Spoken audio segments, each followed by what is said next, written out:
Well, joining me now from Washington is Joel Rubin. He's a former Deputy Assistant Secretary of State. Also in Washington, D.C. is Niall Gardner. He's a director at the Heritage Foundation, specializing in the Anglo-American relationship. And finally, in Ann Arbor, we have Aaron Cole. He's a political commentator and the director of debate at the University of Michigan. I thank you all for joining us. Let me ask you, Niall, to begin with. Donald Trump was, by some measures, a little bit restrained. He still boasted a bit, and he was listing his achievements over the past year. Does he have enough achievements over the past year to back up that speech? Well, absolutely he does, and I think it's been a tremendous year for the United States in terms of the growth of the US economy, reducing unemployment, soaring stock market. I think you've seen a huge amount of regulation swept away that has restricted the success of businesses in the past. This is a pro-free market agenda that President Trump has advanced, and I think most Americans are benefiting from this free market, low tax agenda, actually. But also on the world stage as well, I do think you have a far more proactive US foreign policy. You've seen ISIS almost completely eradicated in Iraq and Syria. I think you see a far more aggressive approach being taken towards the Islamist threat, but also I think the United States has taken a very tough stance towards Iran, Russia, North Korea, and a whole range of adversaries. And so you have seen, I think, a very robust approach taken by the US on the world stage. So you've listed a bunch of things that he had listed, and you feel it's all positive and warranted. Economy, foreign policy, immigration. Let's separate these out a little bit. On the economy, Joel Rubin, Trump himself said, since the election, we have created more than 2.4 million new jobs, and unemployment claims have hit a 45-year low. Can't argue with that, can you? No, and he should have congratulated President Obama for having created this economic environment that we're all enjoying and benefiting from. But he didn't, and that's not a surprise. I think that when we're looking at the economy overall, though, there was a paradox last night, which is that President Trump essentially got a tax bill through Congress that will raise our debt overall by $1.5 trillion. And this is with a party that was opposing debts not in a not too recent past. So we're going to have a lot more burden on our workers and our families coming up very soon. State and local governments are deeply troubled by the tax bill. And the booming stock market, while it is significant, it doesn't really get felt by the American working class in terms of their daily life and daily income. And wage stagnation is real. And the president didn't list any steps on how to change that dynamic. Okay, this is interesting. Aaron Cole, might they both be right? Might it have started with Obama? Is it blooming with Trump? And that there are some question marks over the tax bill. Might they both be right? Yeah, there's always a middle ground to be sought. But I think the highlighting of some of the economic issues was a good part of the speech last night. I thought it was a little bit disingenuous to talk about economic data, especially as it related to job creation after the election, as opposed to when he began the presidency in January. But a lot of the numbers do support his policies. But I feel that my main criticism of the speech was that it went on for so long. By the end of the speech, you had forgotten about some of the positive things that the administration's done too long. An hour and 20 minutes in today's kind of media environment is just too long for people to stick around. I thought he recognized too many people in the crowd, and that took away from his administration's message, which does want to claim credit for a good economy in his last year in office. Yeah, well, it was too much for Luis Gutierrez, the Democratic congressman from Illinois. He walked out, but it wasn't because it was too long. He wasn't very happy with what he was hearing. Let me ask you, Joel, about foreign policy then. So North Korea talking tough, and some emotional moments as well. Otto Warmbier's parents there, he was tortured and eventually died, at the hands of the North Koreans. Talking tough for North Korea, blaming Obama for Abu Bakr Baghdadi and ISIS and so forth. Has he done okay on foreign policy? And even as a Democrat, maybe you have to admit that he hasn't done so bad. Well, I think that we have to disentangle this. There is no doubt that the American people support protecting American human rights and advocating for Americans imprisoned abroad. The Obama administration also got the release of many Americans who were wrongly imprisoned, be it in North Korea, in Iran and elsewhere. But when it comes to foreign policy, there's a paradox. Just last night, the expert who President Trump was going to nominate to be the U.S. ambassador to South Korea quit, saying that the policy is no good. And so the president is laying the groundwork potentially for military action with North Korea. It called for a significant increase in defense spending without any concern about budget impacts, and also called for increasing our nuclear arsenal, while at the same time ignoring the #1 attack against the United States in the last year or so, which is the cyber attack by Russia. He didn't even mention that in terms of Russia's invasion of our democratic process. So there's a lot of dissonance there. I don't think that he's going to get the support that he thinks he's going to get on starting a war with North Korea. Niall Gardner, a huge Russian elephant or Russian bear in the room, maybe? Well, yeah, I mean, I agree that Russia should have been the subject of very strong condemnation in the State of the Union address. So the president should have directly spoken about the menace that Russia poses, not only to U.S. democracy, but also, of course, to the free world as a whole, especially in Eastern Europe. And I think it's important, though, to recognize that the overall U.S. Approach towards Russia has been very robust. You've seen the rebuilding of U.S. military might in Eastern Europe. You've seen a decision by the Trump administration to send defensive weapons to Ukraine. You've seen an overall strengthening of the sanctions against Moscow. So the Trump administration's approach towards Russia has been very, very tough. But I would like to see the president personally confronting Vladimir Putin and also insisting upon the Russian withdrawal from Crimea and an end to its proxy war in Ukraine. So the Russians are our adversary, our enemy at this time, and they should be aggressively confronted. Aaron Cole, has it been easy to figure out his foreign policy? I mean, so we've got what he listed as his successors, but more than 1 year on, has it been easy to figure out what exactly the policy is and whether it's consistent in terms of a general broader strategy?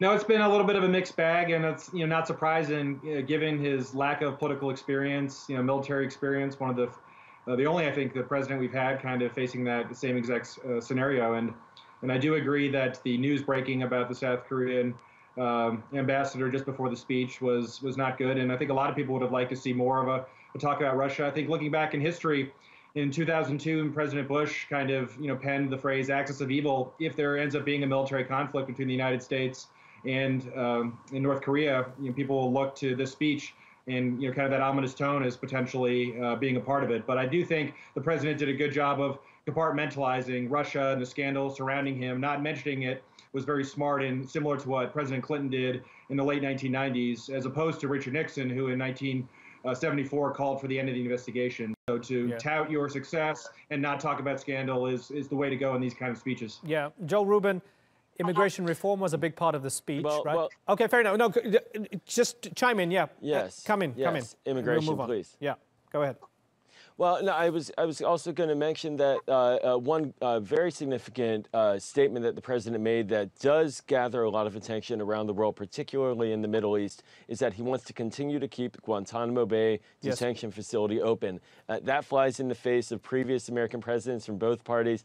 Senator John McCain, a leading hawk in the U.S. Senate, Republican, calls for closing Guantanamo. There are only 41 detainees, and he signed an executive order to keep it open without any clear rationale as to why. And I do think that the fight against terrorism by the United States right now is missing key information. We're not engaging our regional allies. We're not engaging Turkey. We're not engaging the government of Iraq. We're not dealing with regional sensitive issues about the internal political dynamics in Iraq and in Syria. And calling for the opening of Guantanamo just demonstrates a tone deafness that really makes it harder. Yeah, that's a good point. So, Niall, maybe that's a sign when he says he wants Guantanamo Bay to be open, even though leading hawks, even on the Republican side, want it closed. Is it a sign that maybe it's less about keeping America secure and just more about being anything that Obama was not? Guantanamo, of course, is open now and is going to continue to be open. There is overwhelming Republican support for keeping Guantanamo in place.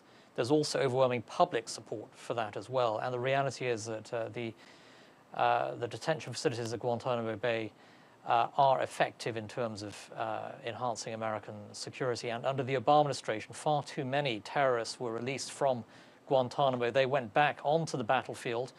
fighting against the United States. And so, you simply cannot allow that to happen. But the I'm reality sorry, is, Niall.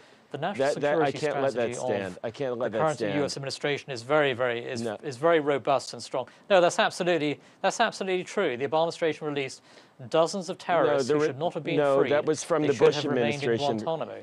They then went on to fight against and kill Americans. The recidivism issues that you're referring to were from releases during the Bush administration. And there is no national security value in continuing a detention facility that costs millions of dollars per individual. You see, Guantanamo as an issue is clearly a hot-button issue. The important thing to remember here is that the last 8 years, the Obama administration was in charge. An awful lot of prisoners from Guantanamo were released by President Obama, and they went on to reoffend and to take up arms against the United States. That is the reality. Guantanamo does serve the U.S. national interest, and I think that it's going to be remaining in place for many years, if not decades, to come. Okay, so Joel, final response to that before I move on to immigration, Joel. Yeah, no, I respect the debate, but Guantanamo across the board, former national security leaders from both parties, military leaders, Senator John McCain, Condoleezza Rice, President George W. Bush, all have said that it is on net a negative for American national security and it should be closed. Okay, clearly opinions differ on Guantanamo Bay. Aaron Cole, let me bring you in to talk about immigration here, because Trump in many ways puts it front and center. It's connected to many things. It's connected to the wall that he wants to build. He speaks about drugs and gangs coming from the South. For some, that's the unvarnished truth. For others, he's just a racist, right? Does it, all the attention that he's giving to immigration and immigration reform, does it warrant it? Does it need to be that much of a priority, do you think? Not in the speech. I thought that was actually the low point of last night, because it was, the most divisive issue. It's obviously an elephant in the room, and you have to discuss it, especially because as it relates to the government shutdown, and then also the upcoming February 8th deadline for a potential sequel of that.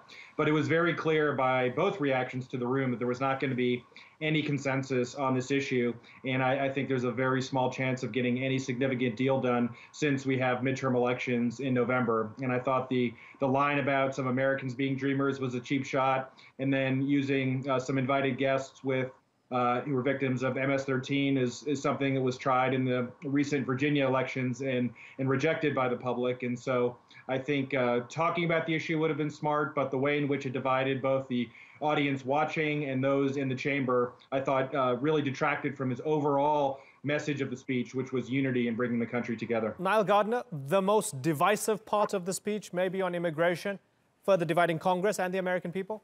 No, I completely disagree, actually. I think some of the most powerful moments of the State of the Union address focused upon the tremendously negative impact of illegal immigration on the United States. And I think the president was right to highlight atrocities carried out by illegal immigrants, in this case in the form of the MS-13 gang. I think it was a very powerful moment, actually. And the reality is, I think that illegal immigration is not a benefit for the United States. And the president spoke about the American people as being the real dreamers here. And so I think it's right for the president to focus upon protecting America's interests, its national security, and ensuring that all immigrants of this country follow the rule of law, just as they would be expected to do so in any European country as well. And so I thought the overall message of the president was right on immigration. I don't believe, though, in the idea of granting amnesty to 1.8 million illegal immigrants. I don't think that is something that is going to be widely supported among US conservatives. But I think the overall big picture message on immigration was the right one, which is that you have to have an immigration system that basically brings on board those people who have skills, who can contribute to the United States, instead of sort of blanket approaches through the visa lottery or a tolerance for illegal immigration. Right. So I think we do need to see a new approach taken by the United States that more closely mirrors most other countries in the Western world. Okay, so Joel Rubin, let me ask you a double-barrel question in response to that. First, give me your response as to whether you agree with Niall and think that Trump got it right on this. I suspect you don't. And then also, tell me whether you think Democrats and Republicans will actually find a way to compromise on this issue, particularly with regards to DACA and so on. Thank you. Yeah, no, the immigration statements last night were very offensive to those who believe in the American dream and in the American ideal of us being a country that welcomes immigrants. My family came here several generations ago. I can't tell you of any family that I know that did not immigrate here at some point or another. And so what the president has done is conflated many issues into one. He's essentially saying that all immigrants are MS-13. Well, that's not accurate. I want MS-13 off the street. I think that we should go after them. Clearly, that is a danger, but not all immigrants are MS-13. For example, El Salvadoran immigrants who live in the Washington, D.C. area by the hundreds of thousands, they're also victims of MS-13. But last night, they felt like they were described as MS-13, and that's not right, and it's not American. In terms of the legislation, we do have real significant issues, but the comprehensive approach has not been debated or discussed. There was an immigration bill several years ago talking about a pathway to citizenship. It was bipartisan. Lindsey Graham and Marco Rubio, senior Republican senators, were leading on their side of the aisle with Democrats. That fell away. It has not been resuscitated. And the president is sort of using the Dreamer group subset of immigrants who were brought here as children through no fault of their own as a leverage tactic to obtain extractions, including related to what is called chain migration, which is actually family reunification. The president got here through migration that was generous, and now it seems like he wants to reduce that generosity. But I don't think it's very generous to just allow one to bring in their brothers and sisters, mothers and fathers. That's what they're talking about repealing. So there are real gaps. And my fear is that mixing all this together will make a deal impossible rather than just focusing on border security and the Dreamers, which would potentially create some type of compromise. Oh, okay, gentlemen. Unfortunately, I've got to move on, but it's been good straddling some of these issues and chewing on, the economy, on foreign policy, on immigration, and just taking stock in many ways. It's an opportunity for us to take stock as to where Trump is right now and where the United States is. It's been a pleasure talking to all of you on the Newsmakers. Niall Gardner, Joel Rubin, and Aaron Cole. Thanks again.